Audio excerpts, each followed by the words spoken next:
Old Marley was as dead as a doornail. This must be distinctly understood, or nothing wonderful can come of this story I am going to relate.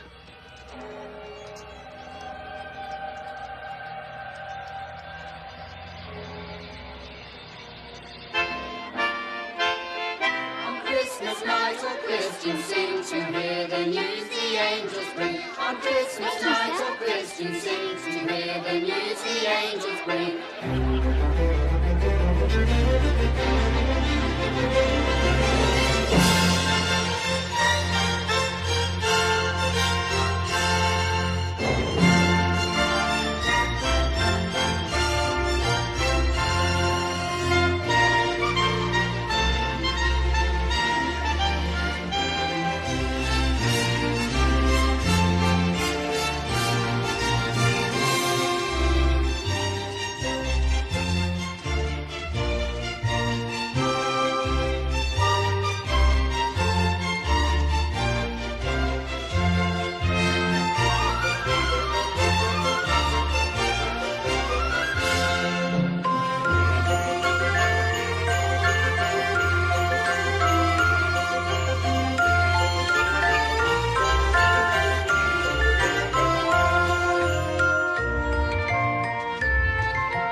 Years ago today. What's that you say? Mr. Marley died. 7 years ago this very day. Would it be too much to ask that you return to the work for which I pay you so handsomely? Mr. Cratchit! The fire's gone cold, Mr. Scrooge. Come over here, Mr. Cratchit. What is this? A shirt. And this? A waistcoat. And this? A coat. These are garments, Mr. Cratchit. Garments were invented by the human race's protection against the cold. Once purchased, they may be used indefinitely for the purpose for which they are intended. Coal burns. Coal is momentary, and coal is costly. There will be no more coal burnt in this office today. Is that quite clear, Mr. Cratchit? Yes, sir. Now, please get back to work before I am forced to conclude that your services are no longer required. Yes, sir.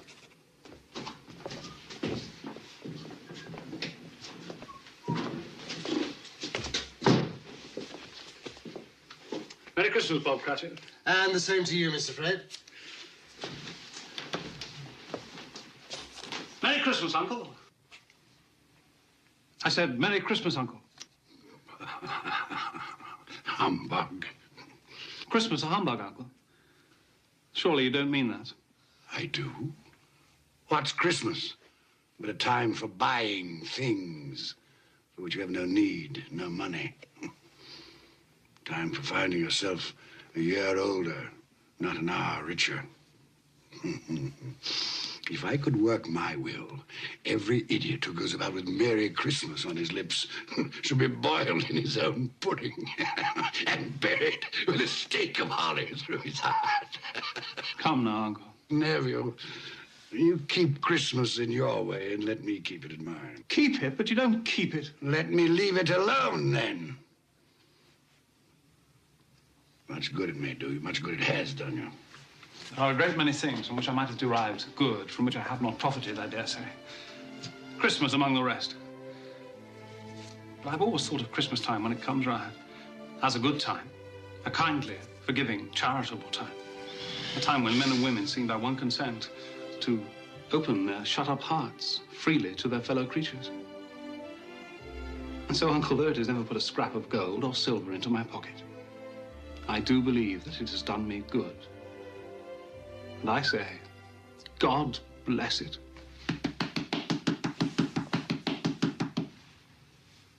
Not a sound from you, and you'll keep your Christmas by losing your situation. You're quite a powerful speaker, sir. I wonder you don't go into Parliament. Please don't be angry, Uncle. Come, dine with us tomorrow. Dine with you? I'd see myself in hell for it. It would be a great joy to me. And to my wife. Yes, your wife. I'm told she brought very little to the marriage. A poor girl, I understand. I love her. And she loves me. Love. Good afternoon, nephew. I want nothing from you. I ask nothing of you. Why can't we be friends? You are wasting my time. I'm sorry to find you so resolute. We've never had a quarrel, so far as I know. And so I shall keep my good humor. And wish you a Merry Christmas. Goodbye. And a Happy New Year. How's that fine family of yours, Bob Cratchit? Well, sir, all very well. Good. You'll give them my best wishes. Yes, sir, I shall. Thank you for remembering them. Goodbye, Cratchit. Goodbye, sir. And a Merry Christmas. Idiot. And he's made me late to lunch. I'm off to the exchange.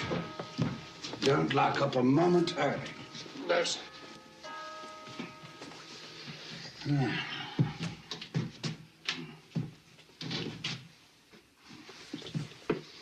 You'll want all day tomorrow, I suppose. If it's quite convenient, sir. It's not convenient, and it's not fair. If I were to hold back half a crown from your pay for it, you'd think yourself ill-used, I'll be bound. But you don't think me ill-used when I pay a day's wages for no work. Christmas comes but once a year, sir. Poor excuse for picking a man's pocket every 25th of December. And I suppose you must have it. Be here all the earlier the next morning, Cratchit. Yes, sir, I shall. I certainly shall. Make sure. Yes, sir. And a Merry Christmas to you, Mr. Scrooge. Humbug. Ah.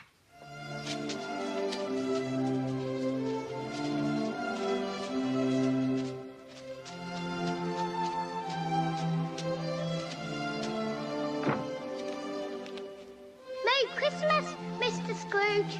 Don't beg on this corner, boy. I'm not begging, sir. I'm Tim Cratchit. I'm waiting for my father. Tim Cratchit, huh? Well, then you'll have a long wait, won't you? Thank you, sir. Humbug.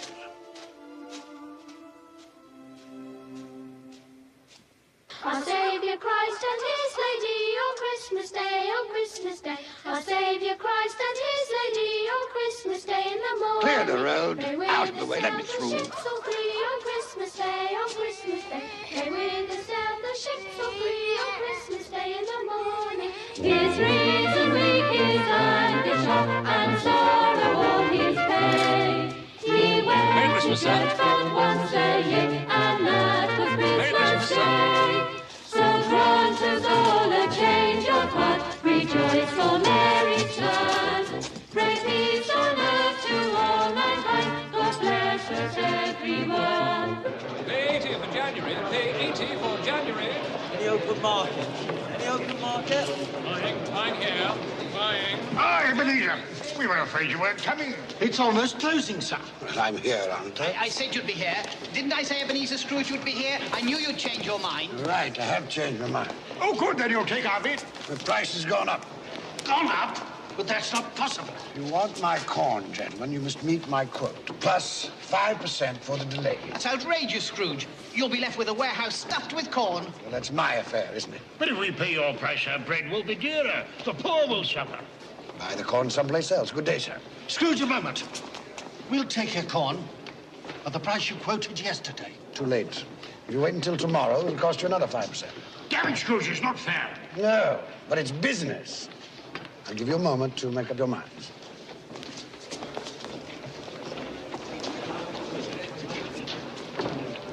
All right, Scrooge. Done and done. Very good, gentlemen.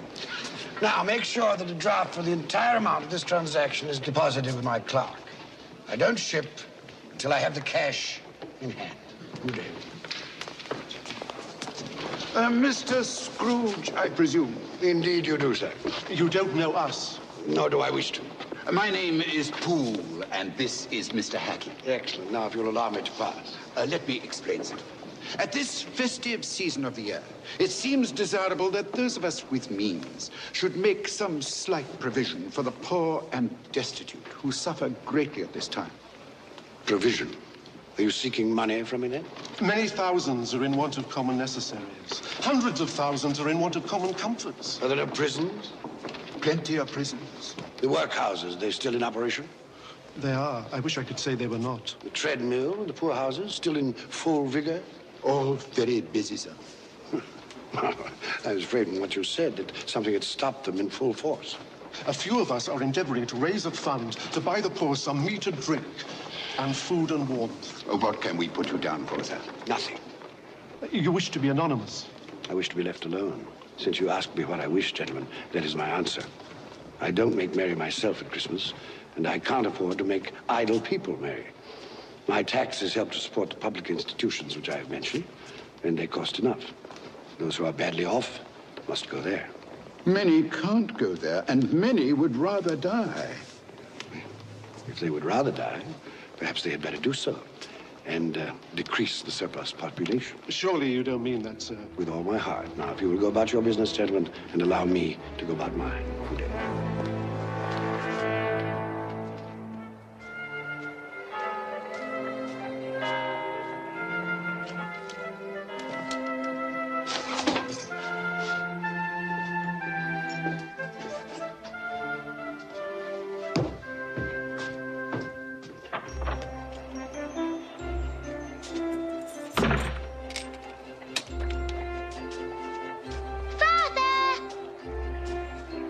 Tim, you must be frozen.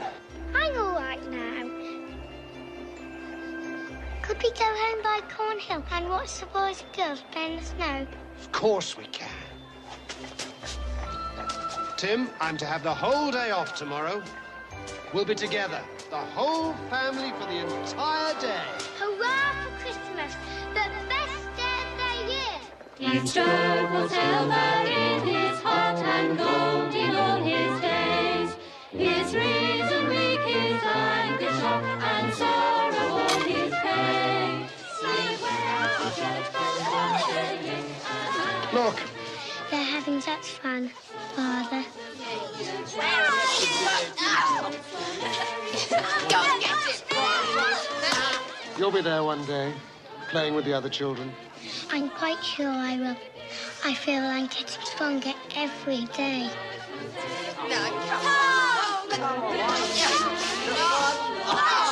We must go home now.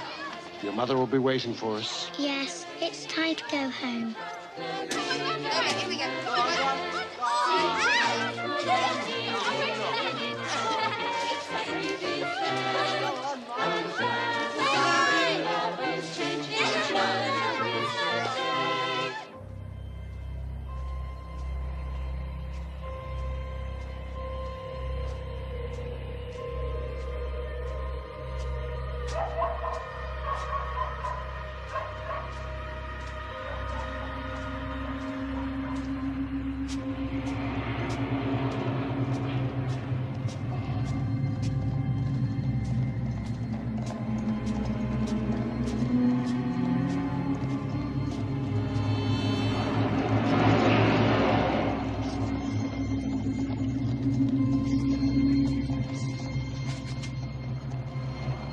Calling me. No one called my name.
Humbug, sir. I won't believe.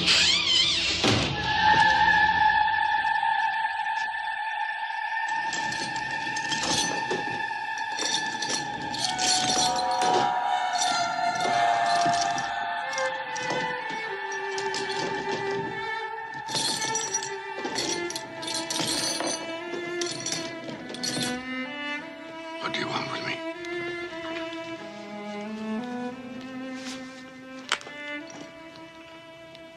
Much. Who are you? Ask me who I was. You're particular for a ghost. Who are you then? In life, I was your partner, Jacob Marley. Can you sit down? I can. Well, do it then.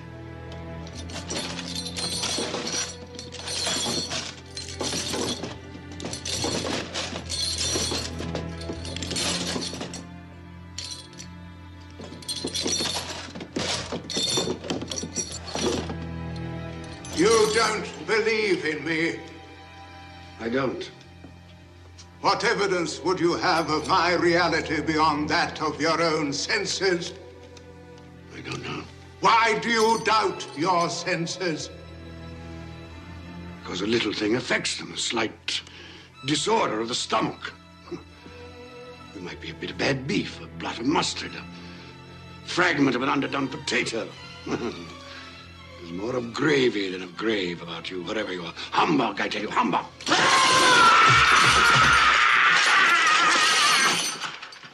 Mercy. Dreadful apparition. Why do you trouble me? Man of the worldly mind, do you believe in me or not? I do, I must.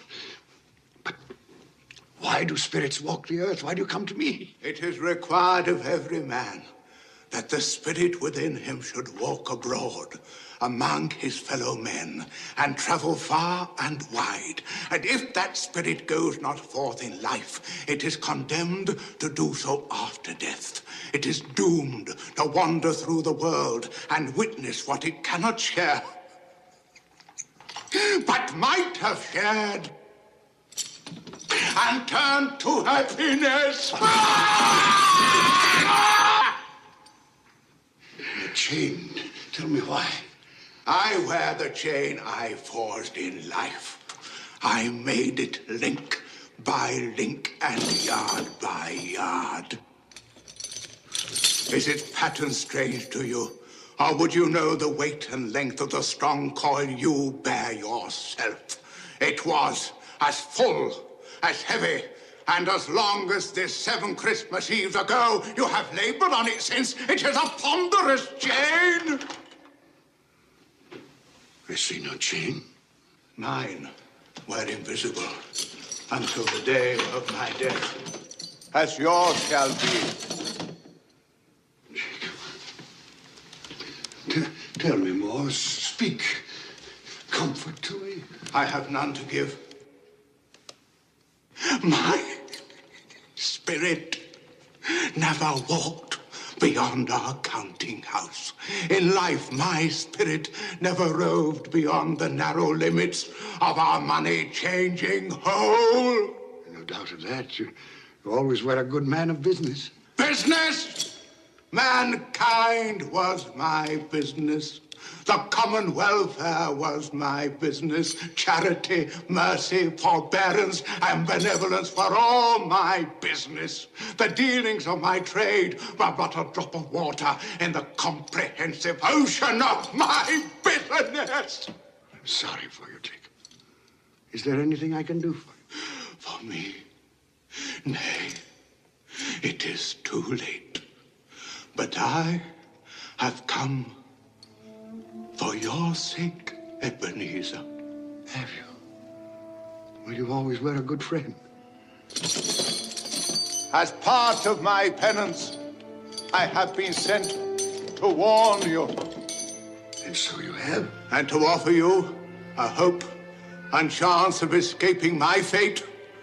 You will be haunted by 3 spirits. 3 spirits? Is that the chance and hope you mentioned? It is. Well, in that case, I think I'd rather not. Expect the first tonight. when the bell tolls 1. Couldn't they all come at the same time, Jacob, and have it over? Expect the 2nd on the stroke of 2. The 3rd, more mercurial, shall appear in his own good time.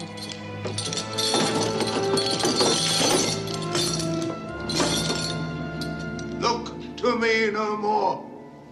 Look, that you may remember what has passed between us.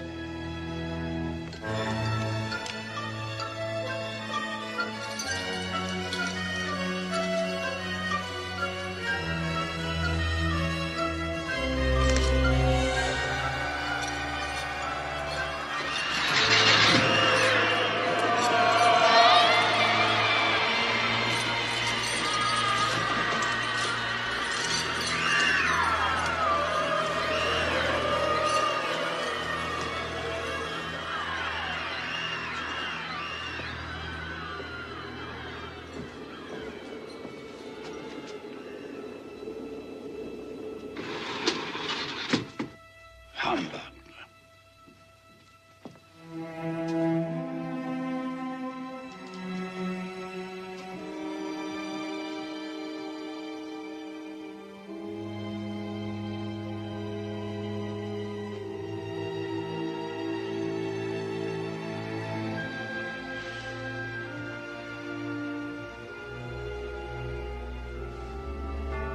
Something I ate.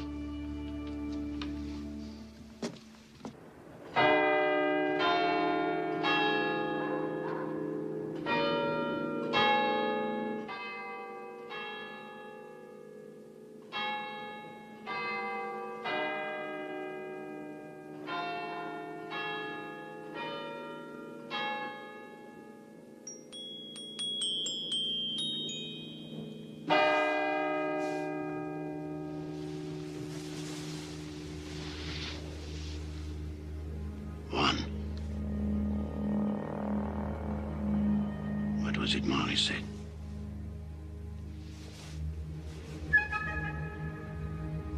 Nothing.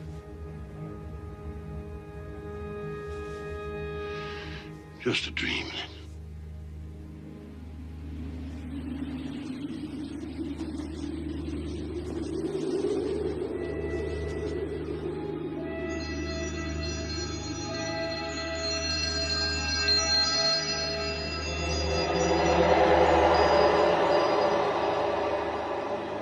The spirit whose coming was foretold to me? I am. Who and what are you? I am the ghost of Christmas past. Long past? No, your past. Perhaps you would do me the favor of placing upon your head that cap which you hold in your hand. I bring the light of truth. Would you use this cap to put it out? I beg your pardon, I had no intention of offending. What business brings you here? It is for your welfare that I appear. I can think of no greater welfare than a night of uninterrupted sleep. Be careful, Ebenezer Scrooge. I speak of your reclamation. Well, if it's reclamation, then let's get on with it. Come.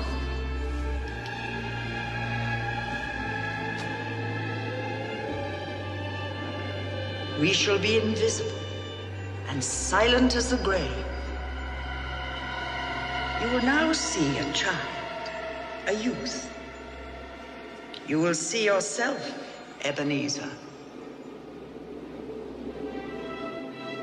The air is so clean. How different from the city. Do you know where you are? Of course. I was bred here. I was a boy in this place. That's Daniel Costas. Robert Estes. Hello, Daniel.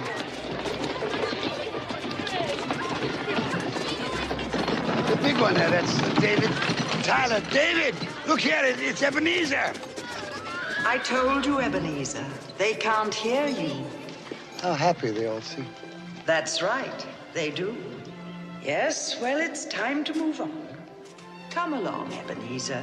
You know the way. I could walk it blindfolded. Your school. I remember. And it's Christmas Day. There's a boy in there, neglected. The boy is deserted by his friends and his family. His mother is dead. His father holds him a grudge. Why does his father hold him a grudge? She died in childbirth. His birth. Weep for the boy if the tears will come. He has his friends, even on this day. From his beloved books. There's Ali Baba. Dear old honest Ali Baba. And the Sultan's groom, turned upside down with a genie. But not a real child to talk to. Not a living person. Robinson Crusoe, not real. And Friday, and the parrot with green body and yellow tail, not real. He made do, this boy. Let us see another Christmas Day. When you were a youth. Fan. Fan! Dear, dear brother! I've come to bring you home, dear brother. To bring you home. Home.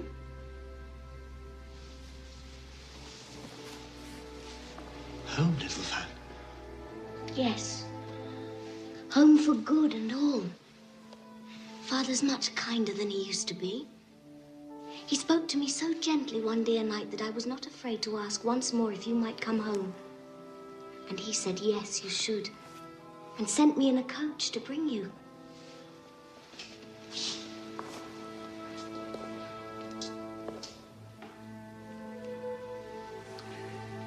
You're quite a woman, little Fan. And you. You are to be a man now. And never come back here. Come along, we mustn't keep Father waiting.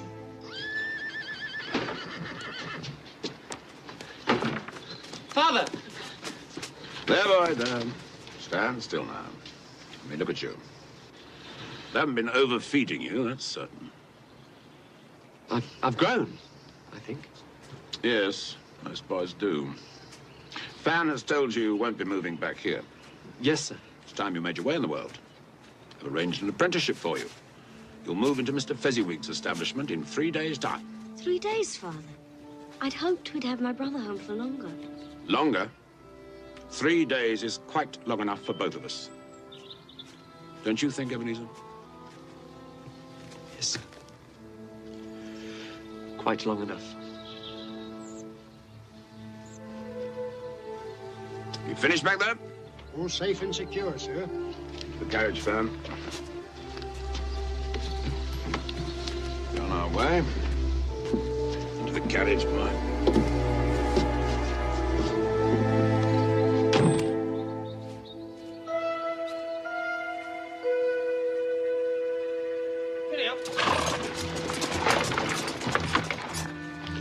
Fan pleaded for more time, but my father was a very stern man. Fan. She died a young woman. She had such a generous nature. Yes, too young. Old enough to bear a child. One son, Fred, your nephew, Fred Hollowell. who bears a strong resemblance to your sister. Does he? I never noticed. You never noticed? I'm beginning to think you've gone through life with your eyes closed. Open them. Open them wide.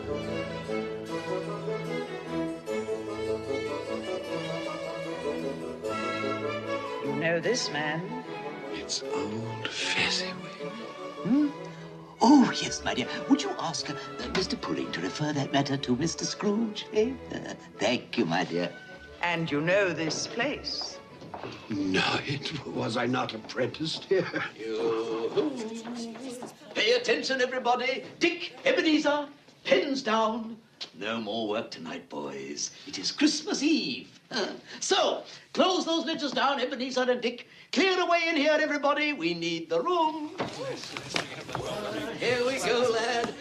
You'll enjoy yourself tonight, Master Ebenezer. That is an order. Yes, sir, I'll try. Well, put your heart in it. You put enough of yourself into your work, and I have nothing but praise for the way you've discharged your duties. But you're young, eh? There's more to life than bolts of cloth and musty old ledgers, eh? It's Mrs. Fezziwig and the 3 daughters and their suitors. Happy Christmas to you all. Merry Christmas. And Belle. I had forgotten how beautiful she was.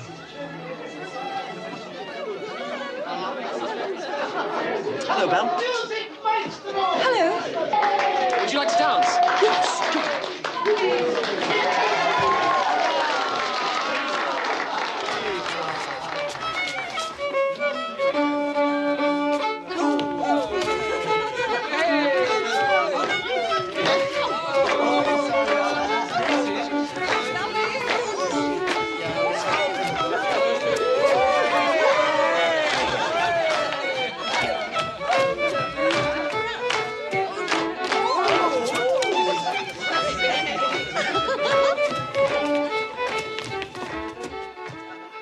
How long since you danced, Ebenezer?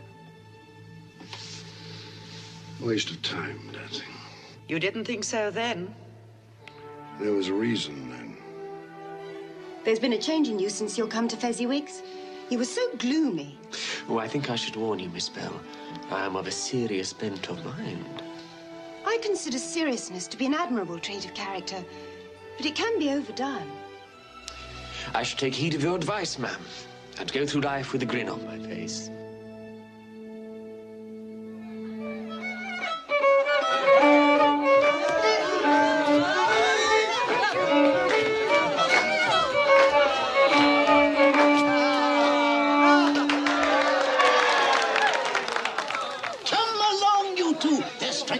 Roger de Coverley. Time enough to sample the punch when you're old and fat like me, eh? Oh, I'd best partner my wife before that young scamp goes dancing off with her. Oh, what a difference it makes, Ebenezer, to travel the rough road of life with the right female to help bear the burden, eh?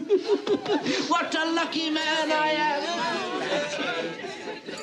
am! Shall we join the others, Ebenezer? My pleasure, Miss Bell.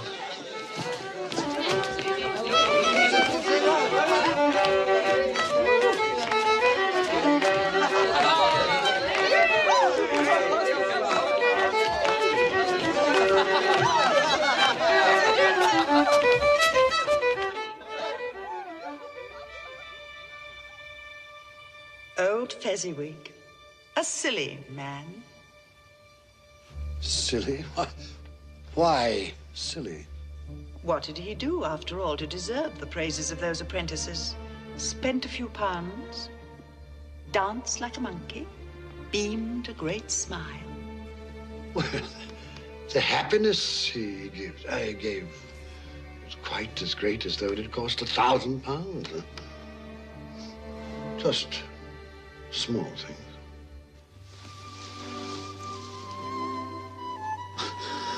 Belle? Are you in love, Ebenezer? The thought had occurred to me.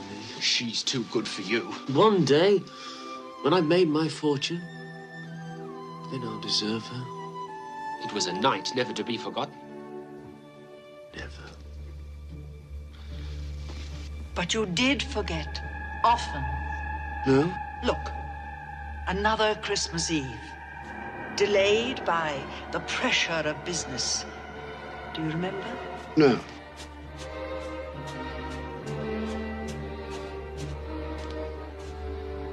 Hello, Belle. Now do you remember? Sorry I'm late. I thought you might not come. I know how busy you are. Well, the time of year and the nature of my business, it's important now that I use my time and opportunities wisely.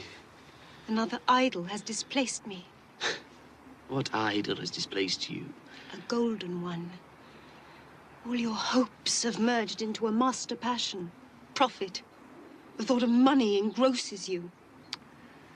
Perhaps I've become wiser. But I've not changed towards you. Our contract is an old one. It was made when we were young and our prospects limited. How often I've thought of those times. If there had been no understanding between us, would you seek me out and try to win me now? A dowerless girl with nothing but myself to bring to a marriage. You have no answer.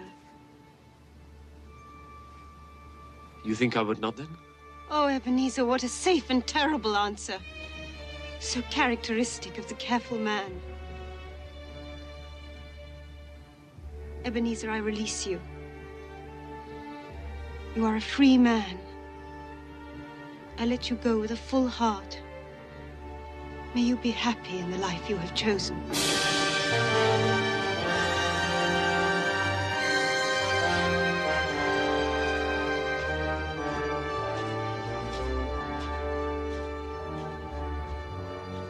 I almost went after her. Almost carries no weight, especially in matters of the heart. And you did have a heart, didn't you, Ebenezer? Why didn't you follow her? Upon his death, my father left me a small inheritance. Belle wished to be married, insisting that we could get along on very little. But I wanted something more for both of us. So I lent out that money, laid the foundations for financial success, which I have achieved, I may add. Congratulations. Well, thank you not to sneer. Spirit, show me no more. Conduct me home. You have explained what you gained. Now I will show you what you have lost. Belle. Yes, Belle. And those are her children. Oh, darling, he's wonderful, isn't he? Lord, what a brood.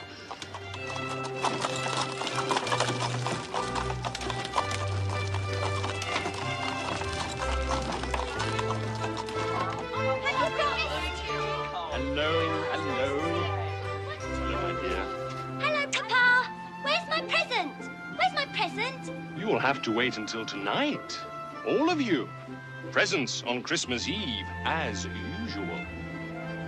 Fancy. It might have been mine. The same thought occurred to me. I saw an old friend of yours in the city this afternoon. Who was it? Guess. I can't. I don't know. Ebenezer Scrooge. Mr. Scrooge it was. I passed his office window and it was not shuttered. He had a single candle lit upon his desk. His partner, Jacob Marley, lies on the point of death, I hear. And there he sat, Ebenezer Scrooge, alone. Quite alone in the world, I do believe. Poor Ebenezer. Poor wretched man. Spare me your pity. I have no need of it. They can't hear you. And as for you, I've had enough of your pictures from the past. Leave me. Haunt me no longer. Truth lives. Truth lives. Truth lives. Truth.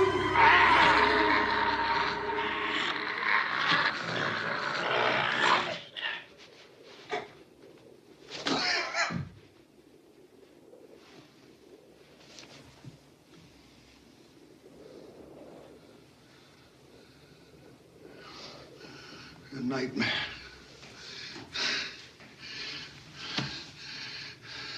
Horrible nightmare. Oh. God. Let me sleep. Let me sleep in peace. Peace.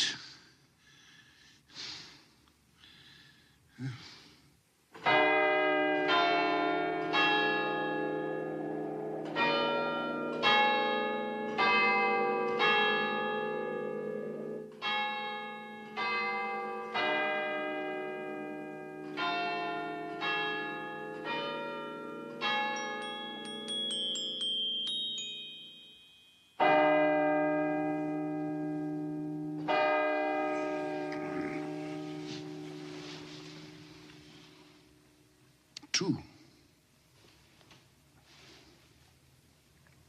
Well, Jacob Marley, where is this spirit of which you spoke so glibly? You did say at the stroke of two, didn't you, Jacob?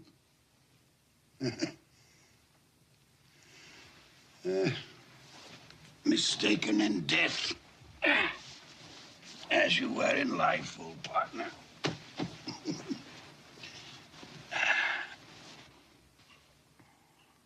Ebenezer Scrooge! Ebenezer Scrooge!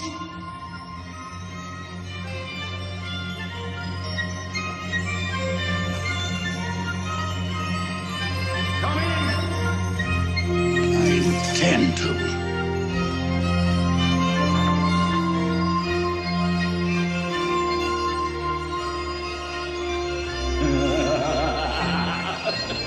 Come in and know me better, man.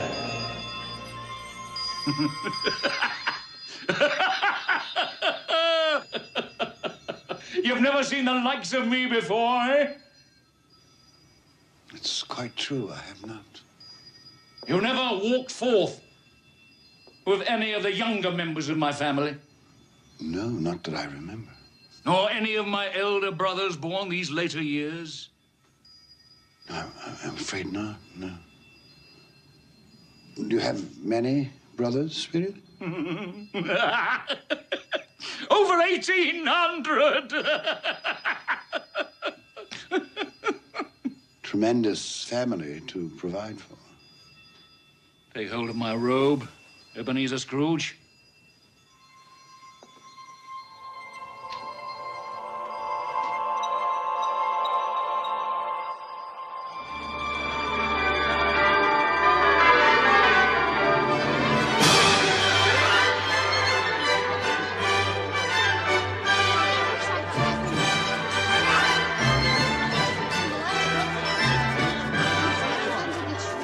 What day is it now? Don't you know? Christmas morning.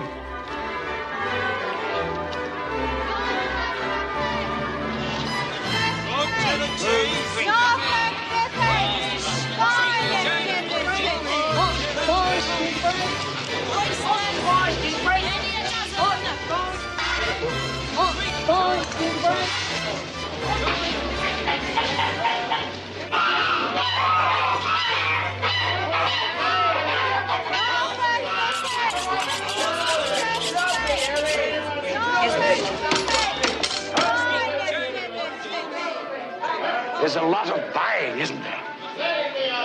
Oh, Ebenezer, is that all you can see? Follow me, and I'll show you to what good use these wares can be put. Is there some peculiar power which emanates from your torch? Oh, yes. There is.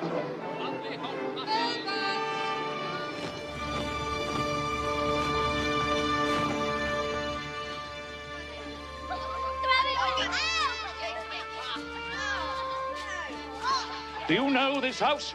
I can't say I do. It is the house of Bob Cratchit. Is he? Well, he does very well on 15 bob a week. Shall we go in? I wouldn't want to disturb. As with Christmas past, we shall be invisible and unheard. I wonder what's keeping your father. He's probably stopped to talk to the parson. Father always likes to compliment him on his sermons. I do hope the pudding's a success this year. No one makes a better pudding than you, Mother. Peter, save some for the rest of the family. Just testing the cooking, Mother. I'm sure they'll manage very well on their own without your help, young man. Hello, Mother. Hello, Mother. Smell the goose cooking, Martha. Yes, it makes my mouth water. Mine too. I can't wait. Well, you'll just have to. Now run along with Martha and help her butter the bread thinly. Here they are. Merry Christmas, everyone. You're late, Bob Cratchit. Oh, and you're quite like an icicle, Tim. You've been dawdling. Father had a long talk with the minister. Daughters match. Come, Tim, listen to the pudding hissing on the fire. It's like a giant snake inside the copper. Go along with your brother and sister, Tim. I'll begin the wine. Off you go, then. Come on. How did you behave in church? As good as gold. Better. Mother's very worried if it'll turn out all right. Look how they support him. What did you say? Nothing. It's, nothing.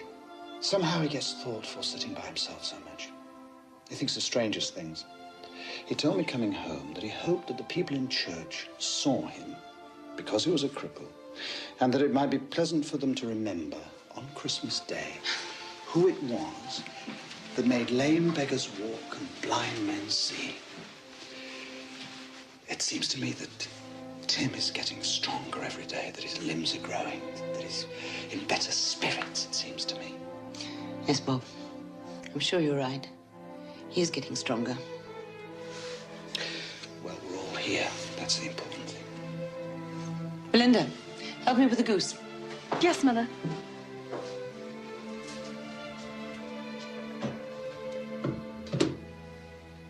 Peter, I have some good news for you. I met by chance this morning at church a fine gentleman, Fred Hollywell by name.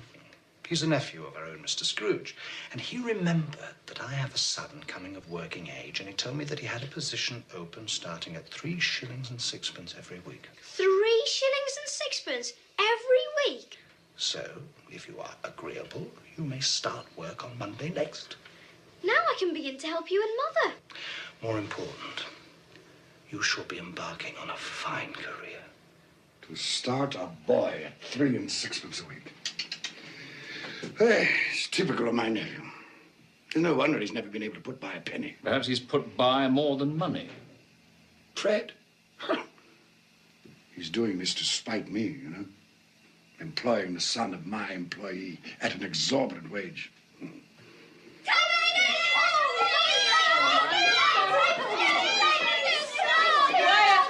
Quiet, children, quiet. Wonderful goose! Enough for an army! So Brown and Chris, Mother, you've outdone yourselves. Is it all right, then? Hurry, Father, cut the goose! I can't wait! Haven't we forgotten something? Lord, we thank you for the bounty you have placed before us. We thank you for this day of love and joy. We thank you for allowing us to be together, to share with each other and with you the fullness of our hearts on this special day. Amen. Amen. Amen. Amen. What?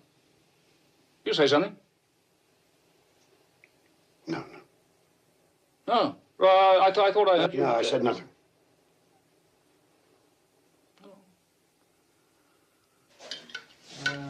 Peter.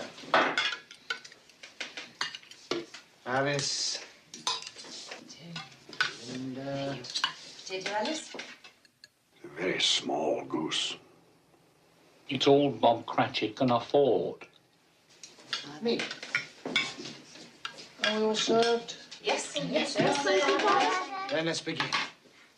And a Merry Christmas to us all. A Merry Christmas to us all. And God bless us, everyone.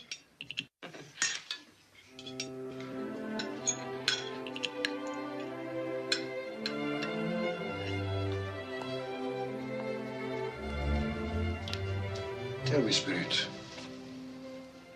will he live? I see a vacant place at this table. I see a crutch without an owner, carefully preserved. If these shadows remain unaltered by the future, the child will die. No, say he will be spared. If these shadows remain unaltered by the future, none other of my species will find him here.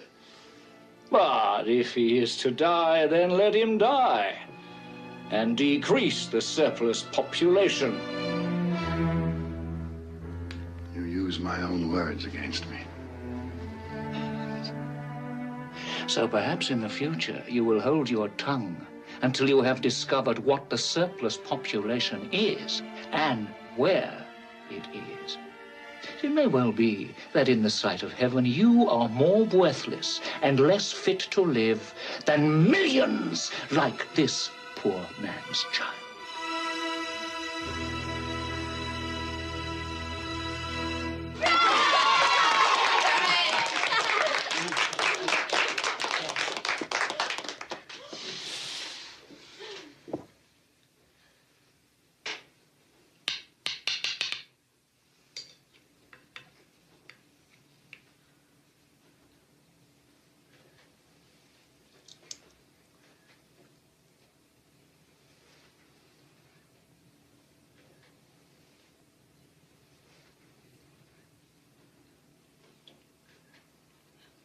A triumph, my dear. Another triumph.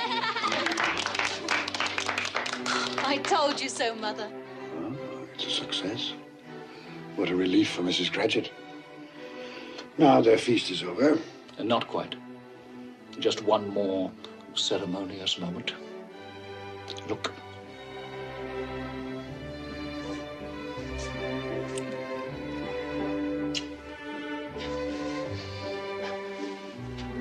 Now, I would like to propose a toast to Mr. Ebenezer Scrooge, the founder of our feast. Mr. Scrooge.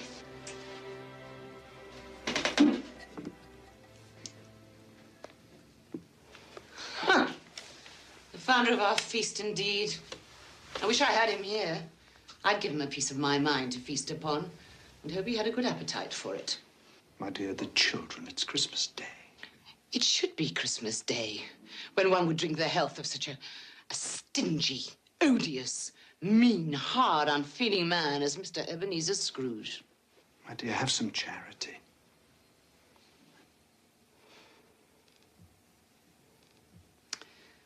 Oh, well.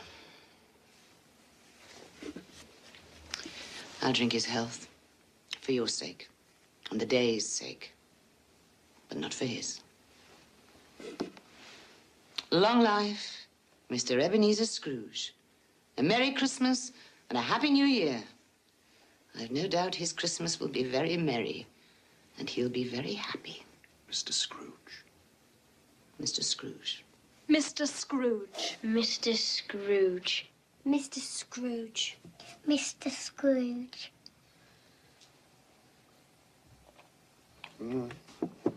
He's made a point, Bob Cratchit has. Without me, there would be no feast, no goose at all. My head for business has furnished him employment. Is that all you've learned by observing this family on Christmas Day? Well, no, not all, but one must speak up for oneself, for one's life. Oh, here it is. Here we come, a-wassailing among the leaves so green. Here we come, a-wandering so fair to be seen. Love and joy come to you, and a Merry Christmas too. And God bless you and send you a Happy New Year. We have some time left. Take my robe. Love and joy come to you, and a Merry Christmas too. And God bless you and send you a Happy New Year.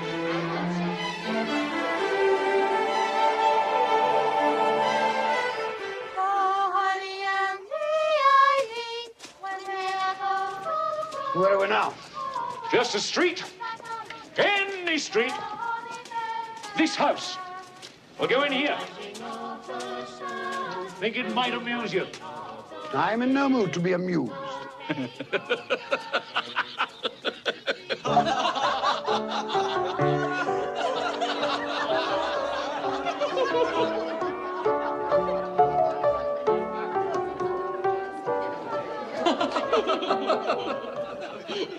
Dear husband, do you find my playing so amusing? Oh, I'm sorry, my love.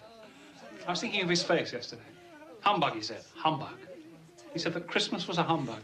He believed it, too. I'd very much like to meet your uncle, sir. The droll way in which you portray him tickles my heart. He's a comical fellow. But not so pleasant as he might be. His offences carry their own punishment. Dear brother-in-law, it's said he's very rich. Yes, well, that is very true. But his wealth is of no use to him. He doesn't do any good with it. He doesn't even make himself comfortable with it. I must squander it. That's what you mean by comfortable. You mustn't argue with those we visit. It's useless and even tactless. Tact is a quality I despise. That I can see. I have no patience with him. Well, I have, and I feel sorry for him. Sorry for me. Who suffers from his ill whims? Himself, always.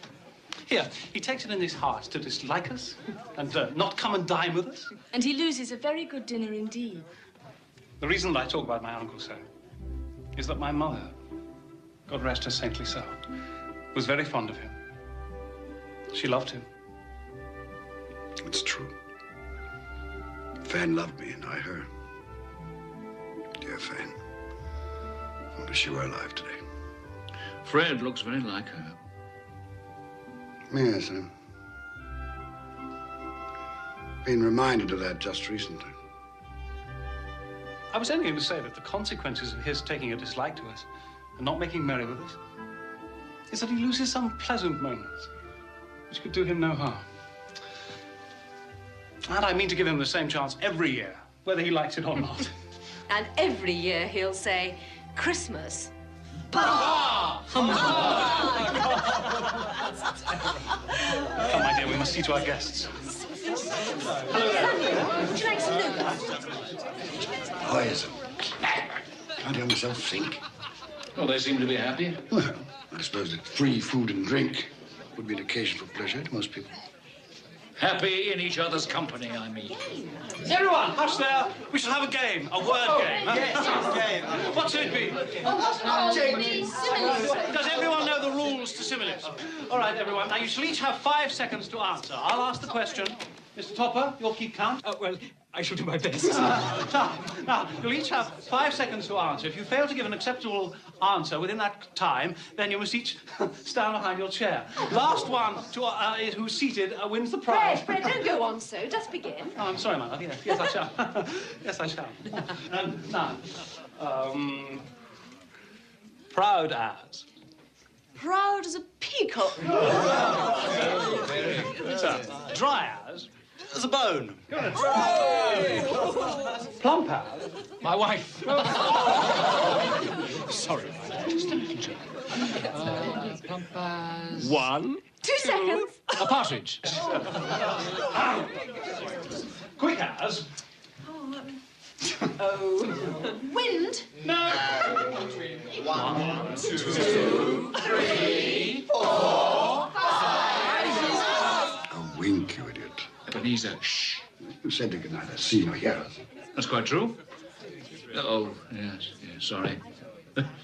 Even I forget the regulations sometime. After all, I do not come back very often. Shh, I am trying to listen to the game. Modest as. A maiden. No. Well, I'm sure it's a well-known simile. Well, I was thinking of modest as a violet. Right. However, I will accept your answer. Janet. Attempt. Tight as. Tight as... A drum. Anyone knows that. Tight as. Not very bright, my nephew's wife. Tight as your Uncle Scrooge's purse strings.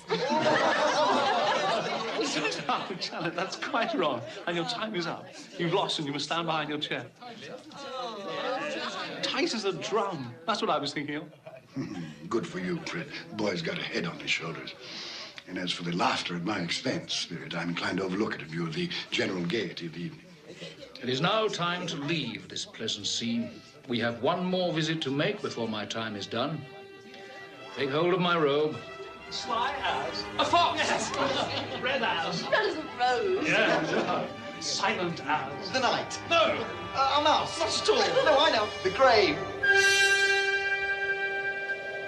Where are we now? I'm sure I don't know this place. The name would mean nothing to you. It's a place, like many in this world.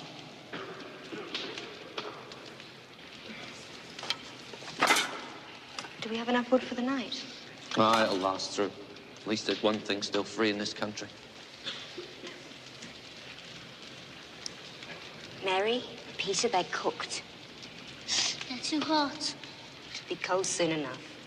Where did you get these, Father? I didn't steal them, if that's what you're saying. She didn't say you stole them, Ben. She should have some respect. Don't berate the girl. They fell from a cart into the road. Your father's not a thief, girl.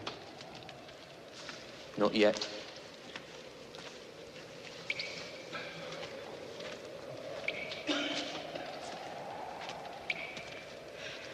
Why are these people out here?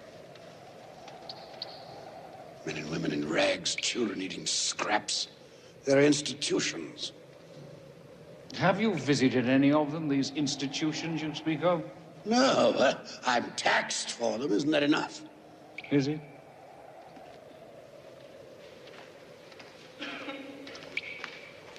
Ben, come back to the fire. Look at these hands, Meg. They're hard hands. They've done hard work. I want to work. I want to have bread for my children. It's not right that there's no work. We're together, Ben. That's the important thing. I love you, Meg. I love the children.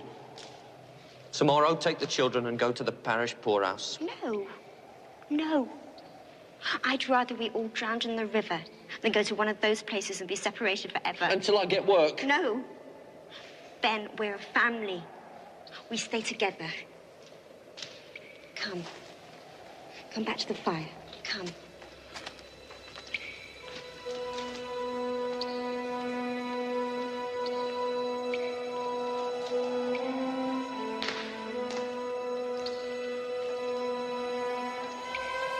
How do you show me this? What has it to do with me? Are they not of the human race? Look here, beneath my robe.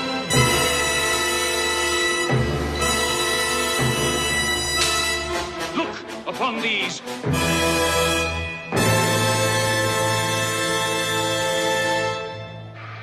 What are they? They are your children. They are the children of all who walk the earth unseeing. Their names are ignorance and want. Beware of them. For upon their brow is written the word doom. They spell the downfall of you and all who deny their existence.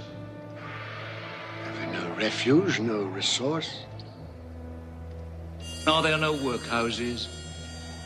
Are there no prisons?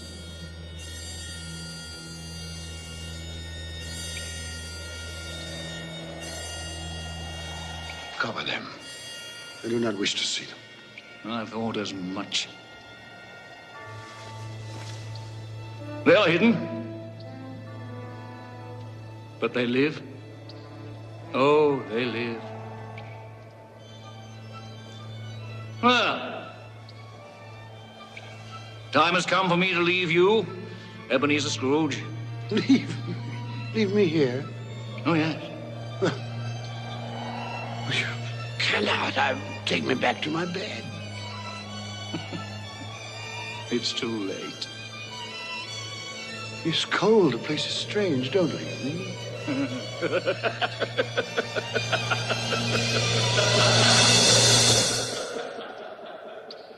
Spirit, come back. I wish to talk.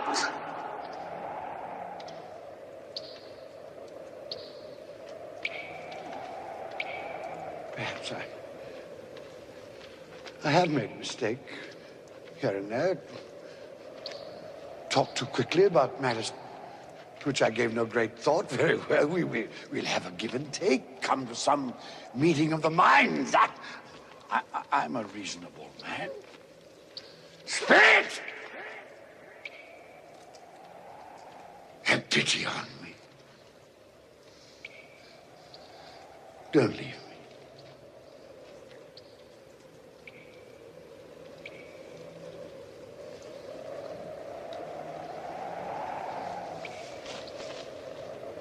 What have I done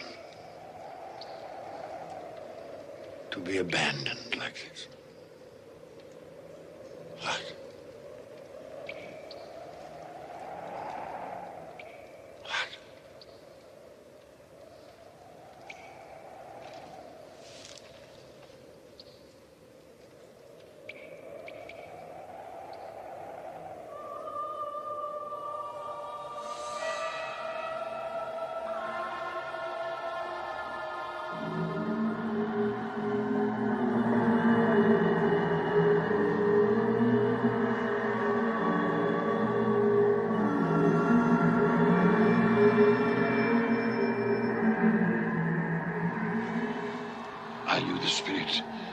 Jacob Marley foretold would visit me?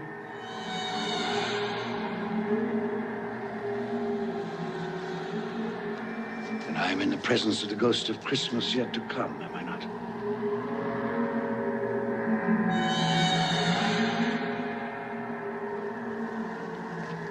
You're about to show me the shadows of the things that have not happened, but will happen in the time before us. Is that so?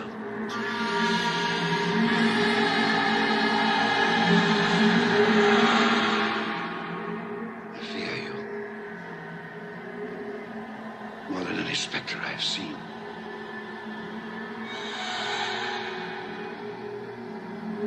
I am prepared to bear your company. Will you not speak to me? Very well. Lead on. Night is waning fast. Time is precious to me.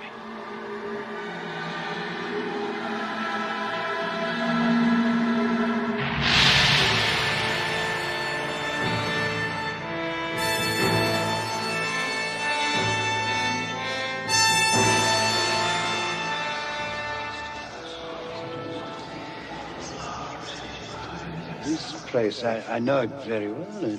The exchange, it's like a second home to me.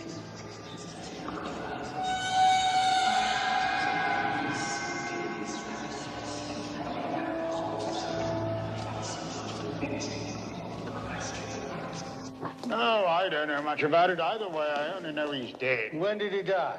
Last night, I believe. What happened to his money? Left it to his company, perhaps? Who else did he have? It'll likely be a very small funeral, supposing we volunteered and form a party. I'll go if lunch is provided, but I insist on being fed for the time I'll waste.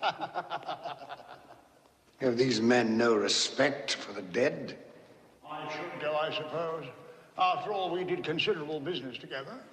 Well, I must go and find the price of corn. Goodbye. How was I privy to that conversation? What purpose could it have for me?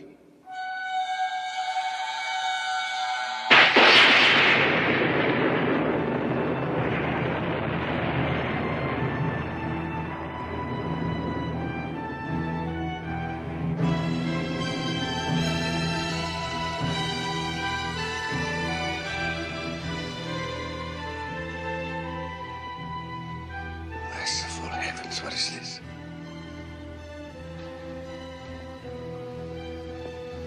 Spirit, this is a fearful place. I wish to leave it.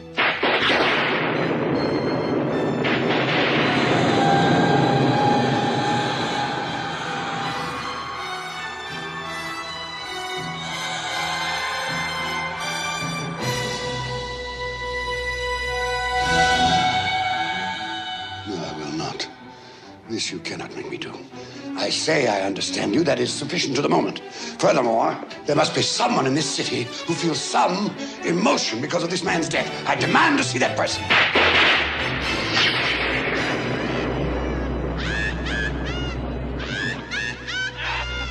This is a most foul part of town. We must have made a mistake, taken a wrong turn.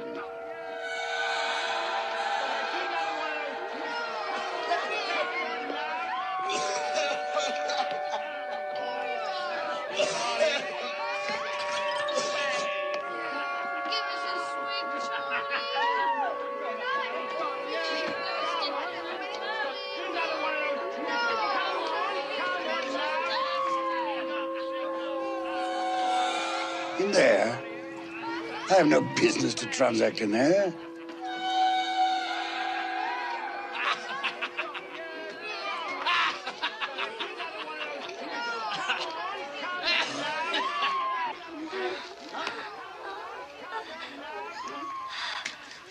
Well, open it up, Mrs. Dilber.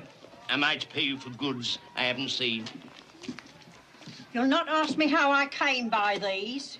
Every person has a right to take care of himself. That's my motto. Well, he almost did. And who's the worse for the loss of a few things? Not a dead man, I suppose. No, indeed. I mean, if he'd wanted to keep him after he was dead, the wicked old screw, why wasn't he more natural in his lifetime?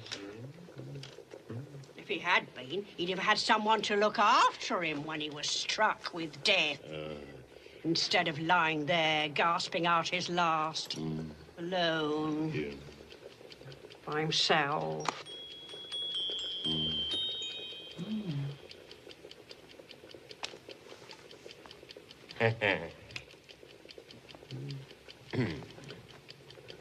Those are my things.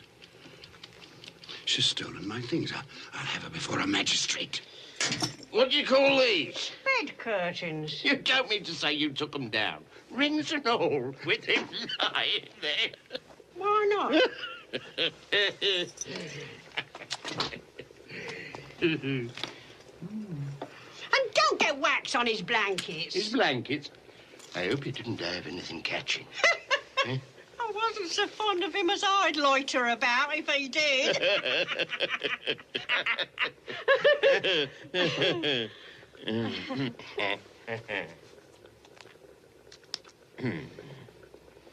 Well, what's your offer then? 4, 6, 5, 3, 6, 2, 4. Those are not my things. Yes, they are similar, but the person she speaks of, that could not be me. A similarity, perhaps. £1, 5 and 3. Not a penny more if I was to be boiled for it. You're Arden, Joe, and no mistake. I'm always kind to the ladies. That's the way I ruin myself. Spirit, odd perversity is this. I asked to see some emotion in connection with this man's death. You show me only greed and avarice. Let me see some tenderness, some depth of feeling.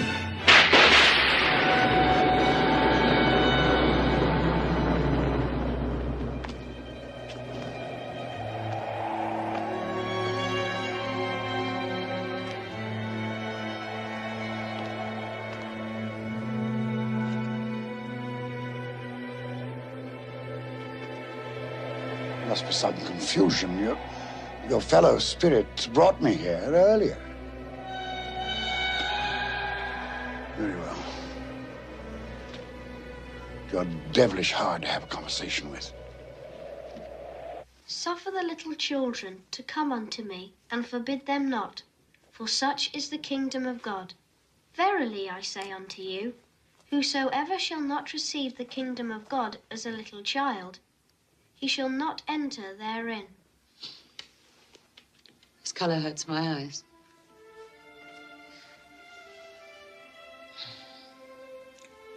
It's better now.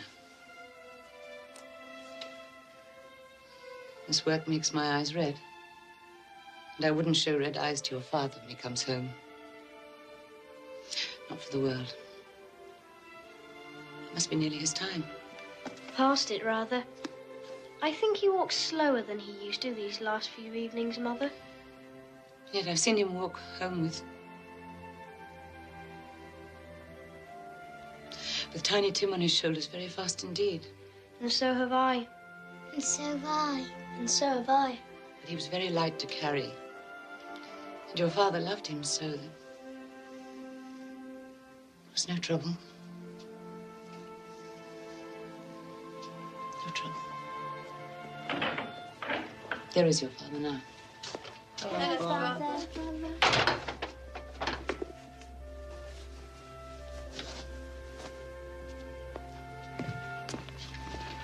Hello, my dear. Hello, my dear ones. Hello, Father. You're late. We were worried about you. I'm glad you're home, Father. I am too. You've become quite a little harmful. The reason that I'm late is because I walked by there today.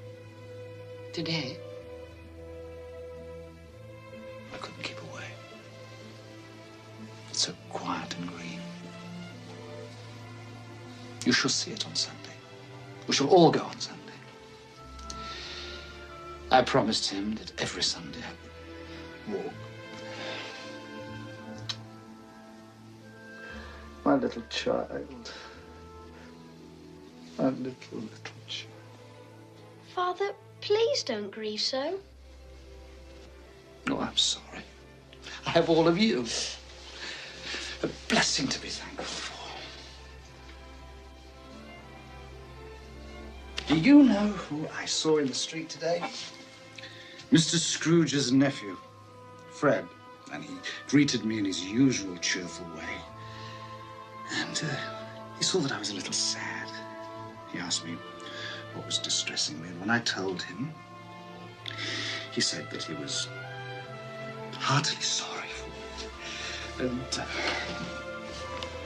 Robert, Tim is part of all of us. And for his sake, we must go on living. So long as we love one another, he will always be alive. Yes, of course, my dear. But however and whenever we are parted from one another, I'm sure that none of us will ever forget poor Tiny Tim. No, never. And when we recollect how patient he was and how mild, although he was but a little child, I'm sure that we will not easily quarrel among ourselves. I am a happy man. I am a truly happy man. I asked for tenderness and depth of feeling. And you've shown me that. Nothing more I need see. Take me home.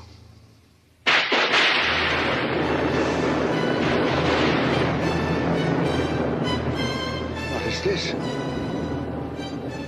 I thought we had agreed that you would transport me home.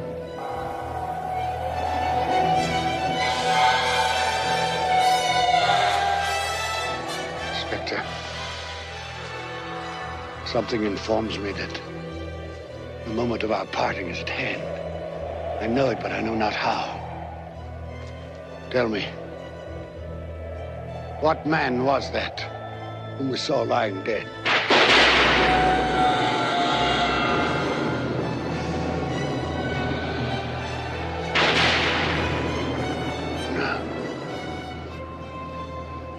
No, before I draw near to that stone, answer me this. Are the things you have shown me the shadows of the things that will be? Are they the shadows of the things that may be only?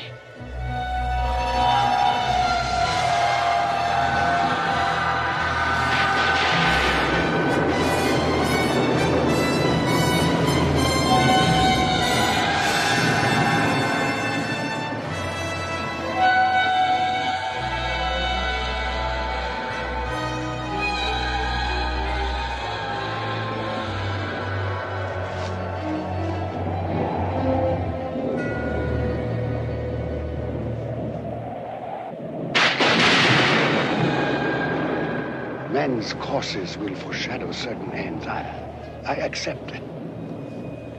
But if those courses be departed from, the ends must change. Tell me that is so by what you show me.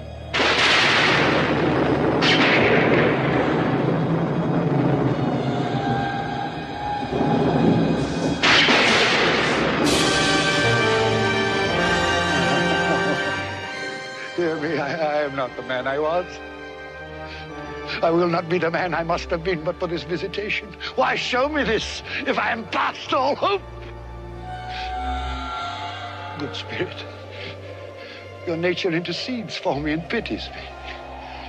Say that I may change these things by an altered life. I will honor Christmas in my heart and try to keep it all the year. I will live in the past, present, and the future. The spirits of all three shall strive within me. I will not shut out the lessons that they teach. Tell me. Tell me that I may sponge away the writing on this stone. Spare me. Spare me.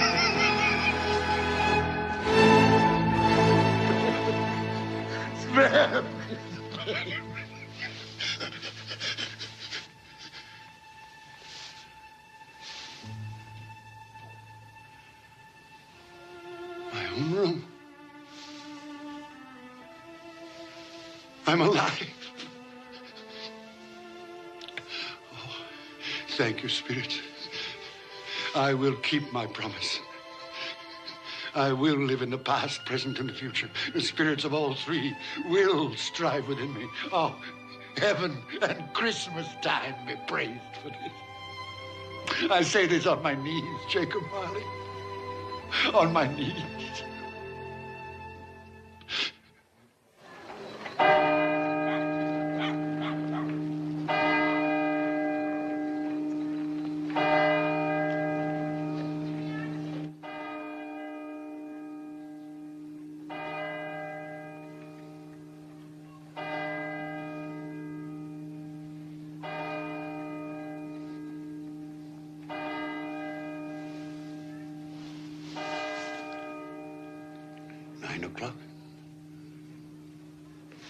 And daylight.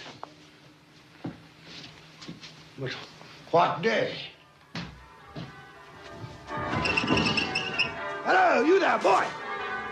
Me, sir? Yes, you, my good fellow. What day is today? Today? Why, it's Christmas Day, of course. Christmas Day. I haven't missed it. The spirits did it all in one night. Well, they can do anything they like. Of course they can. Hello, my fine fellow. Hello. Do you know the poulterers in the next street but one, on the corner? I should hope I did. Intelligent boy, remarkable boy. Do you know if they've sold the prize turkey that was hanging there? What, the one as big as me? Delightful boy. Pleasure talking to you. The one as big as you. It's hanging there now. Well, go and buy it. Yes, go and buy it and bring them round so that I may tell them where to deliver it. Come back with the man, I'll give you a shilling. Come back in less than 5 minutes, I'll give you half a crown.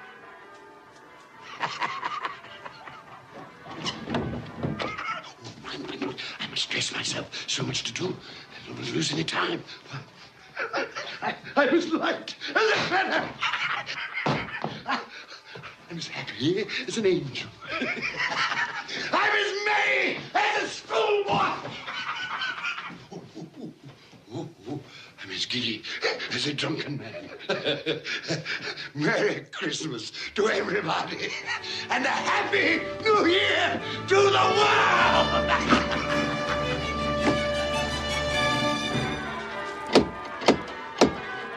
If this be a prank, boy, I'll box your ears. He was in that window. I swear it. Oh, there you are. This boy here says you wish to purchase this turkey here. Yes, quite right. Here's your half-crown for a service well rendered. Thank you, sir. Splendid boy. Now, there is an address and the price of the turkey. You'll take this fine bird to Bob Cratchit in Camden Town. The directions are all written down. You leave immediately this very moment. Yes, sir. You'll say only that it comes from a friend. And it must be there in time for Christmas dinner. It will be, sir. Good fellow. Here's a little something for your trouble. Oh, thank you, sir. Ah, here. Not to offer you. Thank you, sir. Merry Christmas. Wonderful day.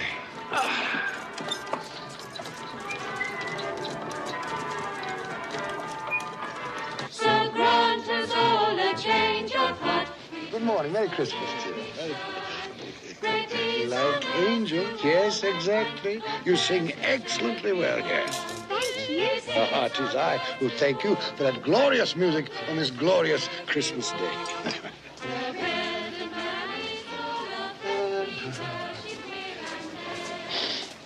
Good morning, gentlemen. Oh, gentlemen, good morning, gentlemen. Merry Christmas to you. Mr. Scrooge. Yes, that is my name. I fear it is not pleasant to you. Allow me to beg your pardons, and please accept my pledge to the poor and needy for... Lord bless me. My dear Mr. Scrooge, are you quite serious? If you please, and not a farthing less. There are a great many back payments included in that, I assure you. What can I say to such generosity? Don't say anything. But dear sir... Will you come and see me? We will. Oh, we will indeed. I'm very much obliged. Thank you 50 times. Thank you, sir. Bless you. Thank you. The orphanage shows me right. Yes? Bob Cratchit? Yes? This is for you. Well, there must be some mistake. You are Bob Cratchit? Yes. Well, there ain't no mistake. I didn't order this. This here prize turkey was bought and paid for by a gentleman to be delivered to Bob Cratchit and family in time for Christmas dinner. What gentleman? What's his name? Anonymous. He wishes to remain anonymous. Anonymous, you said? That's what he said, an anonymous gentleman. Well, who could have sent it? I have no idea. Perhaps it's a mistake. That's what I thought. It's got our name and address on it, though. What should we do then? I say we cook it and eat it and have the best Christmas feast we've ever had in our lives. And I say, Mrs. Cratchit, what a splendid idea. And God bless us all, everyone. And God bless us all, everyone.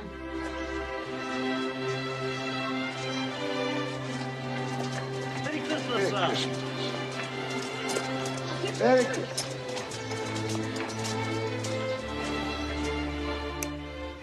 Oh, Fred. Oh, it's much too expensive. But do you like it? Oh, I love it. Oh, it's the most beautiful thing I've ever seen. Well, then, it belongs upon your wrist, my darling. Merry Christmas.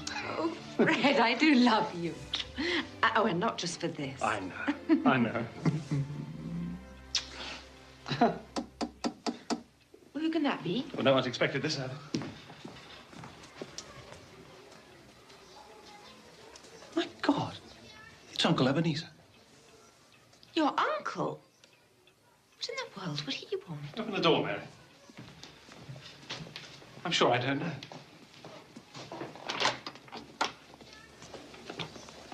Fred, Uncle Ebenezer. may I come in? Yes, come in. Please. Thank you. Do come in. Good afternoon, madam. Merry Christmas to you. Merry Christmas to you. Oh, Uncle Ebenezer. This is my wife, Janet. Janet, this is Uncle Ebenezer. It's a pleasure. More like a surprise, wouldn't you say? Well, that, too. Well, that's quite true. Quite honestly, it is a surprise.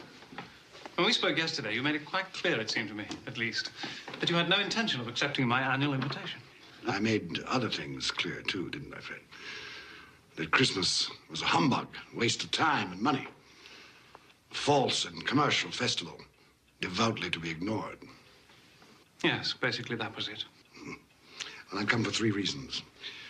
First, to beg your pardon for the things I said about Christmas. That was a humbug, Fred. Was it? I didn't know it then, but I know it now. Secondly, I've come to meet your wife. Well, here she is. Yes. And a very beautiful woman she is, too. Thank you. I was in love once. Would you believe that? Yes. But I possess neither the courage nor the optimism, perhaps the depth of feeling that you two have. Thirdly, if the invitation to dine with you today is still in force, I accept. Of course it's still in force. Hurrah! I was sure that one day. You were sure, were you? Well, apparently you were right. Yes, I should like to dine with you and your friends. You'll be more than welcome. You like games, don't you? Yes. Yes, as a matter of fact, I do. Uh-huh. Do you ever play similes? It's one of our favorites. Perhaps we could play today. Quite possibly. I'm very good at it. And should the phrase tight as be thrown out, the answer is a drum. Why, yes, so it is. Good.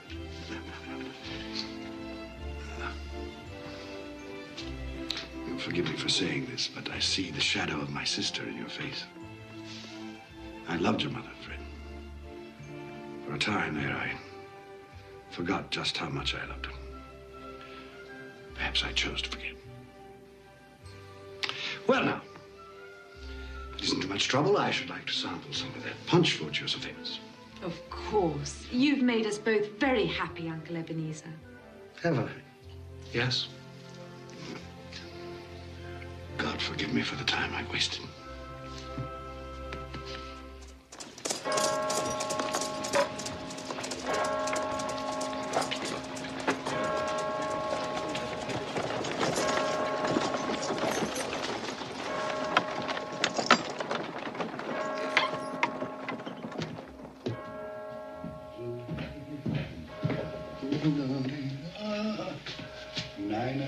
Late again, eh, Cratchit? We'll see about this.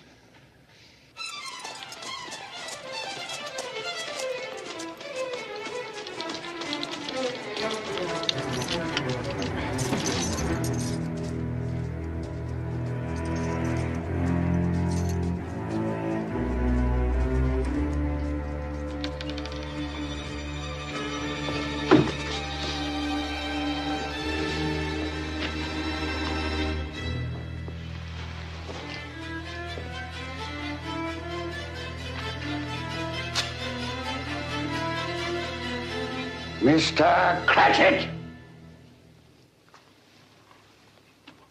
Yes, sir.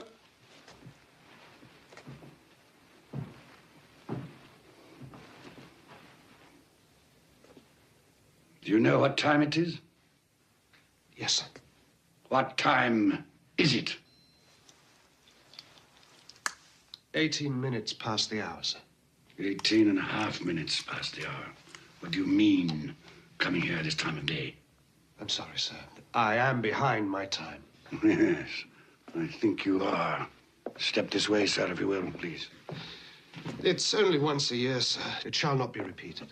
I was making rather merry yesterday. Well, I'll tell you, my friend, I'm not going to stand for this any longer. Therefore, I am going to double your salary. Double my salary, sir? Yes, Bob.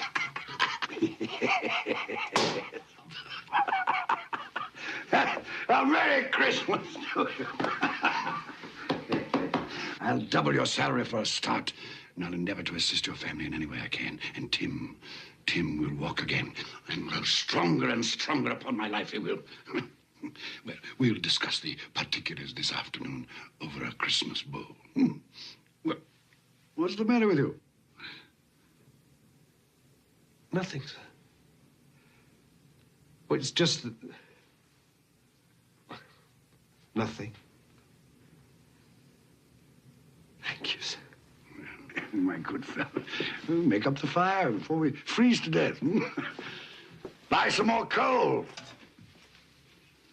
before you dot another I, Bob Cratchit. Yes, sir.